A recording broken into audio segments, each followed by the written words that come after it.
शुरू हो गया था। हे भगवान, बाहर तेज आंधी तूफान शुरू हो गया है। नमिता सारे कपड़े उठाकर ले आंगन से। माँ, मैं पहले ही उठाकर ले आई थी। चलो शुक्र है, मैं तो कैसी भुलक्कड़ हो गई। मैंने तो बाहर लाल मिर्च सूखने डाली थी, अब तक तो वो उड़ भी गई होंगी।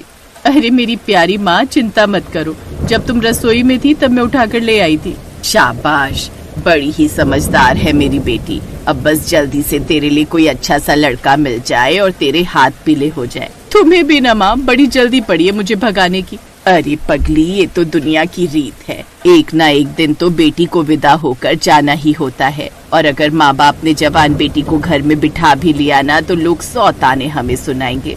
तो तुम लोगों की बातों को एक कान से सुना करो और दूसरे से निकाल दिया करो। अरे माँ, बाहर तेज बारिश शुरू हो गई है, मैं भी घर की छत पर तिरपाल डालकर आती हूँ, नहीं तो ये सारा का सारा पानी अंदर आ जाएगा।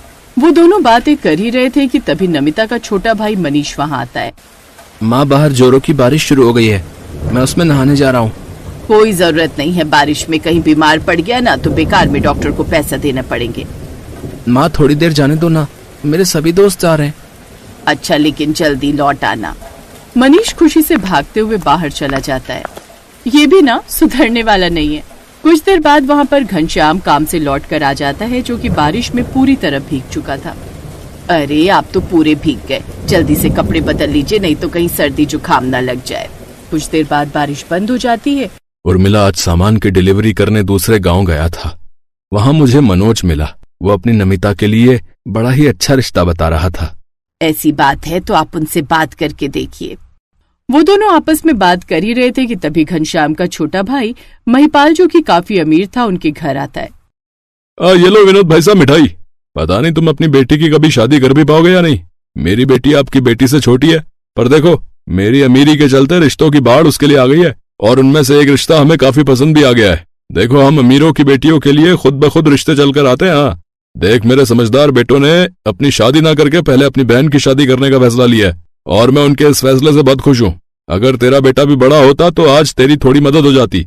वैसे ये मिठाई मेरी बेटी का रिश्ता लगने की खुशी में है। महिपाल अपने बड़े भाई को मिठाई के साथ घनश्याम को ताने देकर चला जाता है। बड़ा घमंड है इसे खुद की बेटी पर। आप मनोज भाई साहब से बात कीजिए, अपनी नमिता के लिए जो अच्छे घर से रिश्ता आया है उनको मिलने के लिए बुला लीजिए। ठीक है, मैं बात करता हूँ। अब बहुत जल्द लड़के वाले नमिता को देखने आते हैं। देखिए भाई साहब, हमें आपकी लड़की तो बहुत पसंद है, पर शादी में कुछ लेन देन भी होता है। लेकिन बहन जी, हम गरीब लोग दहेज कहाँ से देंगे? मैं कौन सा दहेज मांग रही हूँ, लेकिन हमारे भी तो रिश्तेदार हैं, उनके सामने नाक नहीं कटने देंगे। आप हमें 1 रुपया भी दहेज में मत दीजिए, पर बारातियों का स्वागत अच्छे से करना, उनकी विदाई अच्छे से करना। शादी की अरेंजमेंट अच्छी होनी चाहिए और बहू को सोना भी बना कर देना। साथ में मेरे बेटे को एक बाइक भी, ताकि जब हमारे मेहमान आए तो कोई हमारा मजाक न बना पाए। समाज में रहना है तो समाज के अनुसार चलना ही पड़ता है। आप सही कह रही हैं बहन जी, हम पूरी कोशिश करेंगे। तो फिर ठीक है, अगले महीने हम शादी रख देते हैं। क्या? लेकिन तब तो काफी बारिश होती है। तो क्या हुआ भाई साहब, शादी तो करनी है ना, और ये पहली शादी तो है नहीं जो बरसात में हो रही है। घनश्याम इतना अच्छा रिश्ता हाथ से जाने नहीं देना चाहता था, इसलिए वो इस शादी के लिए हाँ कर देता है। पर सारी रात उसे नींद नहीं आती। ऐसे ही एक दिन वो फैक्ट्री के लिए जा रहा था, तभी उसका छोटा भाई उसे टोकते हुए कहता है, भाई साहब, मैंने सुना तुमने अपनी हैसियत से बड़े घर में रिश्ता जोड़ा है। अब इतने बड़े घर से जोड़ लिया, पर कोई कमी मत रखना। और तुम अपनी बेटी की शादी मेरी बेटी के साथ कर रहे हो, बराबरी करना चाहते हो क्या? अरे नहीं नहीं महिपाल, तुम कहाँ मैं कहाँ, ये सब तो लड़के वालों की डिमांड पर हुआ है। अपने देवर की बातें सुनकर उर्मिला को बड़ा बुरा लगता है, और अब वो और भी ज्यादा कपड़े सिलने के लिए बैठ जाती है। साथ ही वो गांव के बाहर बड़े बड़े टेलर्स के पास जाती है और उनसे कुछ पैसे सिलाई करने के लिए ले आती है, ताकि वो अपनी बेटी की शादी में कोई कसर न छोड़े। ऐसे ही हफ्ता भर बीत जाता है। एक रोज, उर्मिला, मैंने बैंक में एक छोटी सी FD करवाई थी, मैं उसे तोड़वा कर ले आता हूँ, बिटिया के ब्याह में काम आएगी। अच्छा ठीक है जी। शादी का दिन नजदीक आने लगता है और बारिश भी अपनी चरम सीमा पर पहुंच जाती है। माँ अपनी छत तो ठीक करा ली, पर हमारे घर तो गड्ढे में है। बारिश का सारा पानी घर में आ गया। अगर शादी वाले दिन ऐसा हुआ तो हम मेहमानों को कहाँ बिठाएंगे? महिपाल ने अपनी बेटी की शादी के लिए बैंक्वेट हॉल बुक किया है, उन्हें तो कोई दिक्कत नहीं होगी, पर मेरी बेटी के फेरे कैसे होंगे इस बारिश में? किससे कर्ज लूं? पापा, आप फिक्र क्यों करते हैं? मेरी बहन के फेरे इस बारिश में ही होंगे। हाँ, आप चिंता मत कीजिए। इसके बाद घनश्याम बारिश में भीगते हुए कुछ पैसे कर्ज पर लेकर आता है और उन पैसों से एक बाइक खरीदता है। हमने सारा इंतजाम कर लिया, अब हमारा घर ऊंचा है। हाँ, अब मैं जमीन पर चटाई बिछा देती हूँ और हाथों से दीवारों की लिपाई कर कर उस पर डिजाइन बना दूंगी। घर के बाहर चौकी लगाकर मैंने मंडप सजाया है और मंडप के ऊपर बड़ी सी पन्नी लगाई है ताकि फेरे लेते हुए कोई दिक्कत ना आए। ऐसे ही शादी वाला दिन भी आ जाता है। महिपाल और उसका पूरा परिवार अच्छे से तैयार होकर 6-7 गाड़ियों में शादी का सामान रखकर बैंकेट हॉल के लिए निकल जाते हैं। कुछ ही देर में बारिश काफी तेज हो जाती है।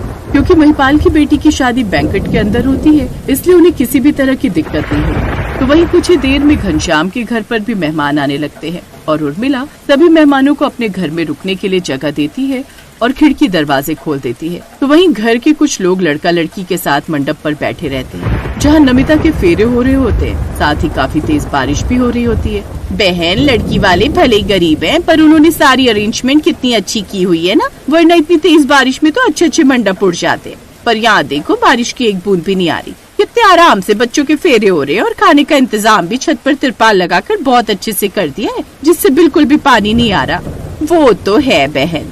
इस तरह एक गरीब पिता अपनी पत्नी के साथ मिलकर अपनी गरीब बेटी के फेरे करवाता है। तो वहीं बैंकेट हॉल की लाइट चली जाती है और उनका जनरेटर भी खराब होता है, जिसका उन्होंने पहले ध्यान ही नहीं दिया था। फिर जैसे तैसे काफी देर बाद लाइट का इंतजाम किया जाता है, जिससे लड़के वाले काफी उदास भी हो जाते हैं।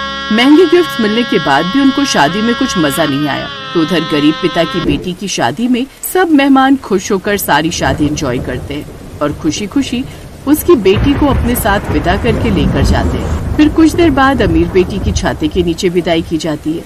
इस तरह दोनों अमीर गरीब बेटी की विदाई होती है।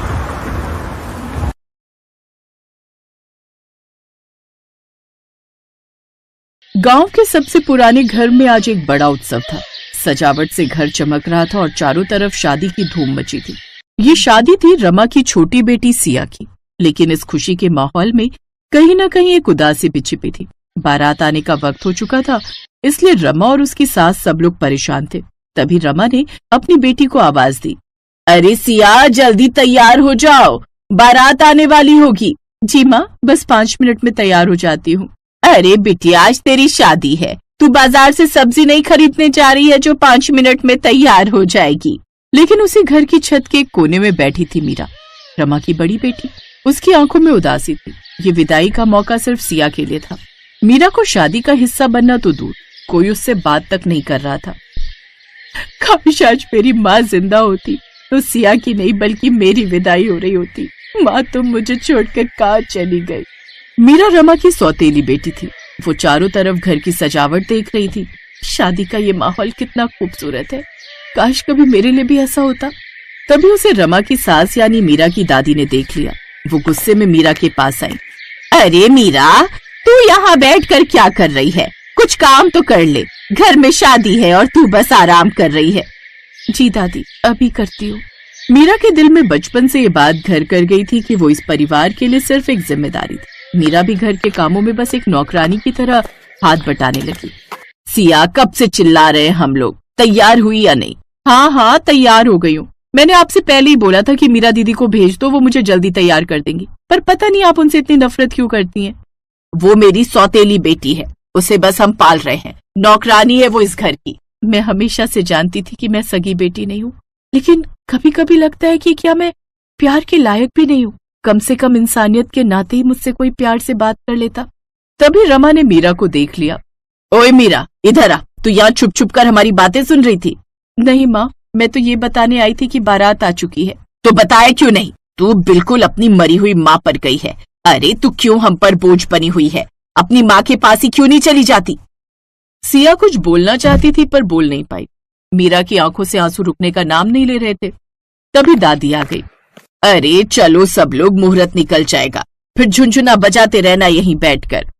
चल बेटा। और मीरा तू वहां वरमाला के टाइम पर स्टेज के आसपास भी दिखाई मत दे जाना अपनी मनहूस सूरत लेकर।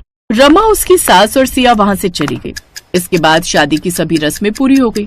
तभी अचानक एक तेज आंधी आई और मंडप का एक हिस्सा गिर गया। माँ, दुल्हन वाला दुपट्टा आग में गिर गया है।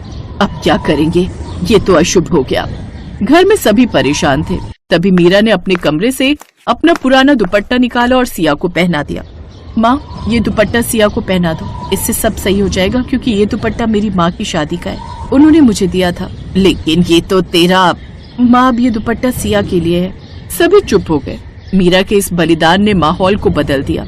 माँ, ये मीरा दीदी का है, ये मेरे पास कैसे रह सकता है, फिर उनकी शादी में क्या होगा? लेकिन सिया, अगर तू दुपट्टा नहीं लेगी तो अशुभ हो जाएगा।